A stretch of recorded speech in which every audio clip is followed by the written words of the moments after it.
ऐसी सिचुएशन आपने जरूर फील किया होगा जिसमें आपको ऐसा लगता है कि मुझे पता है कि मुझे पढ़ना होगा या मुझे अच्छे से पता है कि मुझे ये काम करना है, पर इसके बावजूद भी आपको मन नहीं करता, आलस घेर लेता है और आराम करने में ही आपको मजा आता है। आप में से हर कोई जो ये वीडियो देख रहा है, हर किसी के पास कुछ न कुछ गोल होगा ही। मुझे ये बनना है, मुझे ये एग्जाम क्रैक करके दिखाना है, उस एक इंसान को इम्प्रेस करना है या कोई बड़ा करोड़ों का बिजनेस खड़ा करना है। आपके पास आइडियाज भर के हैं, पर एक चीज जो मिस हो रही है वो है मोटिवेशन, यानी प्रेरणा। करना तो बहुत कुछ है पर एनर्जी की कमी है। आपका दिमाग किस तरह से वायर्ड है आपको ये जानना होगा। जो चीज मुश्किल है या फिर अनकंफर्टेबल है, आपका दिमाग उसे हमेशा नहीं करना चाहेगा, उसे अवॉइड करेगा। और इसमें कोई बुरी बात भी नहीं है, आपका दिमाग वैसा ही बना हुआ है। आपका दिमाग हमेशा आपको मुश्किल चीजों से बचाता है, क्योंकि दिमाग का काम ही है आपको जिंदा रखना। आपका दिमाग हमेशा चेंज यानी आपके आदतों को बदलाव से रोकता है, क्योंकि दिमाग नहीं चाहता कि आप किसी मुश्किल चीज को फेस करो। पर अगर आप अपना बेस्ट वर्जन बनना चाहते हो, अगर आप कुछ अलग करना चाहते हो, अगर आप सबसे बेस्ट बन के बाकियों को पछाड़ के सबसे आगे निकल कर इस दुनिया को दिखाना चाहते हो कि हाँ मुझ में है दम, तो आपको चेंज यानी बदलाव को फेस करना ही होगा। ऐसी चीजों को करना ही होगा जो आपको मुश्किल लगता है। एक भिखारी और एक अरबपति दोनों को एक दिन में 24 घंटे ही मिलते हैं, पर फर्क उससे पड़ता है कि आप उस 24 घंटे में क्या करते हो। आपके क्लास का जो टॉपर है उसके पास कोई टाइम मशीन नहीं है जिससे वो समय को स्लो करके एक दिन में 48 घंटों को एंजॉय करता है। आपके पास भी 24, उसके पास भी 24। आप चाहे सांवले हो, चाहे गोरे हो, लंबे हो या नाटे हो, मोटे हो या पतले हो, या किसी भी कास्ट के हो, किसी भी देश के हो, ये मैटर नहीं करता। सबको ये ब्रह्मांड एक दिन में 24 घंटे ही देता है। मुकेश अंबानी जी लेजी नहीं थे, वो अपने काम को पूरे लगन के साथ करते थे और आलस को कहते थे कि तू भाड़ में जा। इसलिए उन्होंने उसी 24 घंटे का इस तरह इस्तेमाल किया कि आज वो हर सेकंड 57,000 रुपए कमाते हैं। जी हाँ, मैं कोई मंथली सैलरी की बात नहीं कर रहा हूँ। हर एक सांस के साथ हर एक सेकंड वो 57,000 रुपए कमाते हैं। और दूसरी तरफ एक बेबस लाचार बेरोजगार इंसान एक दिन में इतने पैसे भी नहीं जुटा पाता कि वो कम से कम अपना पेट भर पाए। आजकल की दुनिया फेसबुक इंस्टाग्राम की दुनिया है, जहाँ लोग लगे पड़े हैं अपने आप को शो ऑफ करने में। कड़वा सच जान लो भाई, ये जितने लोग सोशल मीडिया में अपने आप को शो करते हैं ना, और इंस्टाग्राम में 200 दांत दिखाकर अपना फोटो खींचते हैं ना, आपको असल में नहीं पता कि उस फोटो के पीछे है क्या। असल में सब अंदर से दुखी हैं, बस दुनिया को दिखाना चाहते हैं कि मैं कितना खुश हूँ। जो सच में खुश होता है, हैप्पी होता है, उसको दूसरों को दिखाने की जरूरत पड़ती ही नहीं। सोशल मीडिया में अपनी टाइम वेस्ट करने के बदले, घंटों मोबाइल में माइंडलेस ब्राउजिंग करने के बदले ऐसा कुछ काम करो ना जो काम का हो। सोशल मीडिया में अपनी फोटो अपलोड करके जबरदस्ती फेक इमेज बनाने के बदले अपने असल जिंदगी में कुछ बन के दिखाओ, ताकि आपको प्रूव ना करना पड़े कि आप कितने खुश हो। कुछ बड़ा करने के बाद लोग खुद आपको देखकर कहेंगे कि ये बंदा कितना सेटिस्फाइड है यार। लोग आपको एक प्रेरणा, एक इंस्पिरेशन की तरह लेंगे। अंबानी जी अगर मेहनत के बदले आराम कर रहे होते, तब क्या वो बन पाते जो वो आज है? अगर वो आलस करते तो क्या वो कभी सफल होते? समय समय पर आप अपने नए गोल सेट करते हो कि मुझे एग्जाम में इतने मार्क्स लाने, ये न्यू ईयर से तो मैं पूरे साल अपने आप को स्मार्ट बनाऊंगा, बॉडी बनाऊंगा, कुछ नई चीज को एंजॉय करूंगा। पर थोड़े टाइम बाद ही आपका कॉन्फिडेंस कम हो जाता है और आप कुछ नहीं कर पाते हो। पर आप सोचते होंगे कि जब मोटिवेशनल वीडियोस देखता हूँ तब तो बहुत चार्ज रहता हूँ, पर कुछ दिन बाद, अरे कुछ दिन बाद क्या, असल में कुछ घंटे बाद ही वो मोटिवेशन कम हो जाता है। तो लेजीनेस यानी आलस के बदले आप अपने आप को एकदम चार्ज्ड हमेशा कैसे रख सकते हो, आलस कैसे दूर करें, इसके बारे में आप कई तरह के बातों को सुन सकते हो, पर आपको सबसे जरूरी बात को समझना होगा। और इसे जानने के बाद आपका आलस एकदम छू मंतर हो जाएगा। लेजीनेस यानी आलस एक्चुअल में कोई स्टेट नहीं है। मतलब आप कहते हो ना कि मैं आलसी हूँ, ये बात गलत है। आप आलसी नहीं हो, बल्कि आप आलस कोट एंड कोट करते हो। फिर से कहता हूँ, आप आलसी नहीं हो, आप आलस करते हो। आलस असल में एक काम है, आप आलस कर रहे हो। जिस तरह आप चलते हो, दौड़ते हो, उसी तरह आलस एक ऐसी चीज है जो आप खुद जानबूझकर करते हो, आप आलसी नहीं हो। और उसके उल्टा अगर आप किसी काम को पूरे एनर्जी के साथ कर रहे हो, वो भी एक काम है जो आप करते हो। करते शब्द पर ध्यान देना। तो इतना जो मैंने कहा इसका मतलब यही है कि कोई भी इंसान आलसी नहीं होता। जानता हूँ बार बार बोल रहा हूँ, पर फिर से यही कहूंगा कि आप आलस करते हो। पर अगर आप कोई वजह ढूंढ लो कि आपको ये करना है और अगर आप सच में उसे पूरा करना चाहते हो, जस्ट चाहता हूँ ऐसे नहीं, पर अगर एक्चुअल में चाहते हो, यानी क्या करना है लाइफ में, ये क्लियर हो, आपको साफ साफ पता हो कि आपको वो करना है, तब आलस होगा ही नहीं। इसका मतलब अपना गोल क्लियर रखो, आगे क्या करना है, क्या बनना है, ये तय कर लो और आलस दूर भगाना है तो फॉलो स्लो इम्प्लीमेंटेशन, मतलब आलस को धीरे धीरे भगाओ। मान लो आपने तय कर लिया कि मैं अब से आलसपन नहीं करूंगा और आपने 20 मिनट एक्सरसाइज करने का तय किया, डेली 4 घंटे पढ़ने का तय किया, पर यही मैं आपको बताने की कोशिश कर रहा हूँ, किसी भी चीज को धीरे धीरे आपको बनाना चाहिए। सबसे मेन बात यह है, आलस एक बार में कभी खत्म नहीं होता। ईमानदारी से एक बात बोलता हूँ, एक यूट्यूब वीडियो देखने से किसी का आलस नहीं खत्म हो जाएगा। तो अपने आलस को कम करने की प्रोसेस को धीरे धीरे करो और इसके लिए आप 2 मिनट रूल फॉलो कर सकते हो, जो कि एक जादुई तरीका है। 2 मिनट रूल के हिसाब से अगर आप दिन में 30 मिनट पढ़ते हो तो कल 32 मिनट पढ़ो, और अगर 1 घंटे पढ़ते हो तो 1 घंटे 2 मिनट पढ़ो। एक्सरसाइज नहीं करते हो तो 2 मिनट, बस 2 मिनट के लिए एक्सरसाइज कर लो। आप कहोगे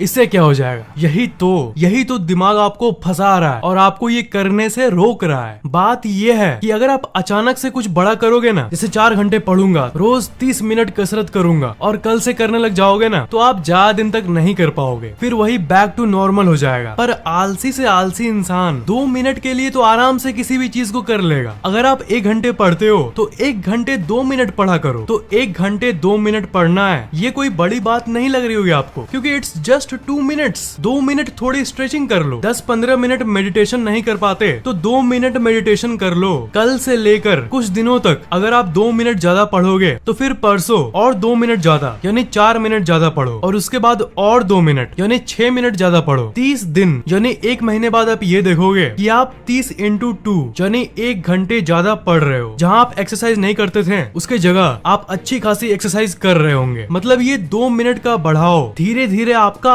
आदत बन जाता है और एक बार में बहुत सारा बोझ नहीं फील होता, जैसा कि ज्यादातर लोग एक बार में ही अपने आदत को बनाने का सोचते हैं। इसलिए आलस करने की हैबिट हटाना है या फिर किसी नई और अच्छी आदत को अडॉप्ट कर रहे हो तो धीरे धीरे करो, एक बार में ही कुछ बड़ा तय मत कर लो। डेस्पासितो करो। हाँ, डेस्पासितो का मतलब होता है स्लोली अपने अंदर बदलाव लाओ। यही एक प्रैक्टिकल तरीका है जो लॉन्ग टर्म में काम करता है और जिंदगी भर के लिए काम करेगा। आपको उन चीजों को अपनी जिंदगी से निकालना होगा जो आपको एक्शन लेने से रोक रही है, यानी कदम उठाने से रोक रही है। ज्यादा टीवी देखना, ज्यादा वीडियो गेम्स खेलना, ज्यादा इंटरनेट चलाना, ये सब वो चीजें हैं जो आपको बाकी जरूरी कामों को करने से रोकती है। अगर आप एक दिन लेजी स्पेंड करते हो, मतलब हफ्ते में एक दिन, पूरे दिन आपने टीवी देखा, पूरे दिन आपने इंटरनेट चलाया, तो इससे कोई प्रॉब्लम नहीं है। इनफैक्ट ऐसे कोई दिन बिताने चाहिए। पर प्रॉब्लम तभी होती है जब आप ये आलस वाली आदत आप कई दिनों तक या कई हफ्तों तक या कई महीनों तक या फिर कई सालों तक अपनी हैबिट को ऐसे बनाए रखते हो। मोबाइल खराब नहीं है जब तक आप मोबाइल का यूजेज ओवर ना करो। इंटरनेट खराब नहीं है जब तक आप इंटरनेट को सिर्फ मजे के लिए ना चलाओ। स्ट्राइव फॉर मोर, यानी ज्यादा की इच्छा रखो, हमेशा ज्यादा की इच्छा रखो। इस लाइन का ये मतलब नहीं है कि आप उन चीजों के लिए खुश मत हो जो आपके पास पहले से ही है। इसका मतलब जस्ट ये है कि सबसे बेस्ट लाइफ के लिए जो करना है वो करो। सिर्फ हाँ जिंदगी अच्छी है इससे सेटिस्फाइड मत हो। अगर आप पूर्ण रूप से संतुष्ट हो इसका मतलब आप आरामदायक लाइफ जी रहे हो। और अगर नॉर्मल सी आराम वाली लाइफ होगी तो मोटिवेशन कहाँ से होगी और आलस कहाँ से दूर होगा। जिम कॉलिंस, उनका एक स्टेटमेंट है, good is the enemy of great. Good के ऊपर ग्रेटनेस को चेज करो। अच्छी जिंदगी के बदले धांसू जिंदगी पाने की सोचो। एक ऐसी जिंदगी जिसका हर दिन फेस्टिवल हो, जिसका हर दिन त्योहार हो। इस दुनिया के ज्यादातर लोग बीच में रहते हैं, मीडियम स्टेट में रहते हैं। उनकी जिंदगी ना ज्यादा अच्छी है और ना ही ज्यादा खराब। जैसे एक क्लास में 3 तरह के बच्चे होते हैं, एक वो जो पढ़ने में बहुत अच्छे होते हैं, एक वो जो पढ़ने में बहुत खराब होते हैं, और एक वो जो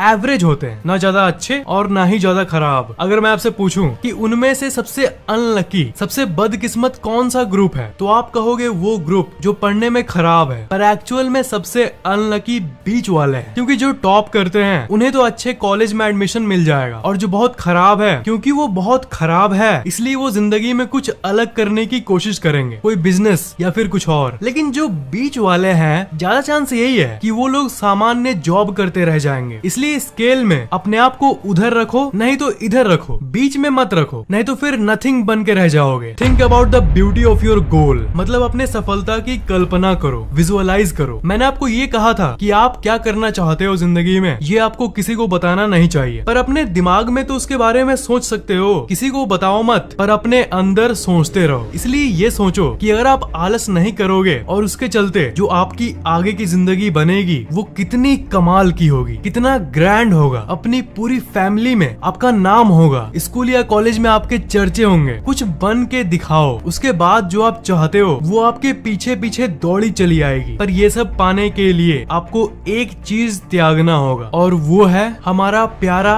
आलस। आलस करना छोड़ना होगा, और इसलिए उस काम के रिवॉर्ड के बारे में सोचो कि कितना मजा आएगा आपको जब आप कुछ बड़ा कर लोगे। दिमाग में क्या सोचना है, क्या माइंडसेट रखना है, इसकी तो बात कर ली हमने। पर अब आपके खुद के शरीर के बारे में एक साइंटिफिक फैक्ट जान लो। फिजिकल एलिमेंट्स यानी आलस का असल वैज्ञानिक कारण, आलस करने का आपको मन करता है, इसका एक कारण है ज्यादा समय तक एक जगह पर बैठे रहना। आपका शरीर मूवमेंट के लिए बना है, वो चलने फिरने के लिए डिजाइन किया गया है। पर अगर आप अपने शरीर को एक जगह पर स्टिल रखोगे, वो भी इतने समय तक, तब तो जाहिर सी बात है आपको हमेशा थकान फील होगा। Get your heart beating. एक बात बताओ, पूरे दिन में ऐसा कब होता है जब आपका हार्ट एक्टिव होता है, जब आपका दिल जोर जोर से धड़कता है? कभी कभी जब कोई नर्वसनेस वाली सिचुएशन आती है, जैसे क्लास में सबके सामने कुछ परफॉर्म करना, या टीचर जब कहती है hey you, yeah, I'm talking to you, stand up, hey, stand up, come here, काम है यार। ऐसी सिचुएशन में तो हार्ट बीट तेज हो जाती है। पर दिन का ज्यादातर समय आपका हार्ट नॉर्मल होता है, जिसके चलते आप आलस का अनुभव करते हो। ना आपकी बॉडी एक्टिव रहती है और ना ही दिल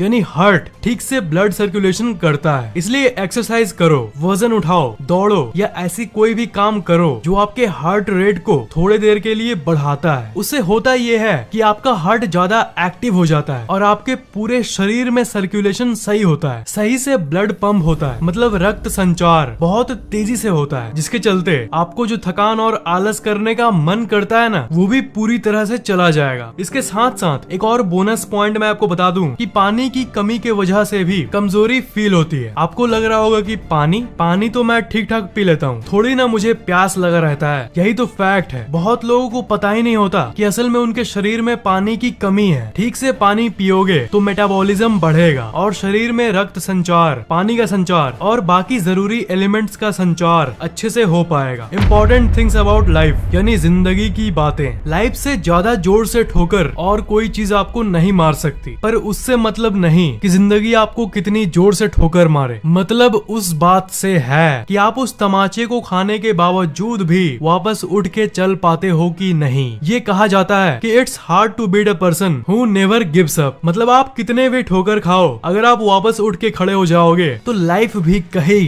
क्या बंदा है यार। नेवर गिव अप वाली एटीट्यूड और सोच के चलते भी आलस दूर होता है, और ये एक फैक्ट है। जो नेवर गिव अप वाला एटीट्यूड रखता है ना, वो हार के भी जीत जाता है। इसलिए कीप स्माइलिंग। वो कहा जाता है ना कि हारने वाला हारने के बाद भी अगर स्माइल करे तो जीतने वाली की खुशी चल जाती है। तो जिंदगी को भी आपको ऐसे ही रिप्लाई करना है। जिंदगी में आपको और भी बहुत मौके मिल जाएंगे, पर मान लो इस बार आप हार गए या फेल हो गए, पर हारने के बाद भी आप नेवर गिव अप वाली एटीट्यूड रखोगे ना, तब क्योंकि आपका ऐसा धांसू माइंडसेट है, इसलिए आप आखिरकार जो चाहते हो वो पा ही लोगे, वो आपको मिल ही जाएगा। हर दिन आप ये कह के उठो कि ये आपका दिन है। आप ही वो वजह हो जिसके चलते आपके एंसेस्टर्स यानी पूर्वज जिए हैं। आपके सारे पूर्वज की मेहनत और आपके पिताजी का रिजल्ट आप हो। इसलिए आपको कुछ अलग, कुछ बड़ा करने की जरूरत है। ऐसी माइंडसेट रखोगे ना तो आलस क्या, आलस का दादा दोबारा भी आपके पास नहीं आ पाएगा। तो दोस्त, अगर आपको ये वीडियो थोड़ा सा भी अच्छा लगा तो नीचे कमेंट में जरूर लिखना। इस वीडियो को लाइक करना बिल्कुल भी मत भूलना और शेयर जरूर कर देना। और अभी तक सब्सक्राइब नहीं किए हो तो सब्सक्राइब जरूर कर लेना और बेल आइकन को तो भूलना ही मत, उसे जरूर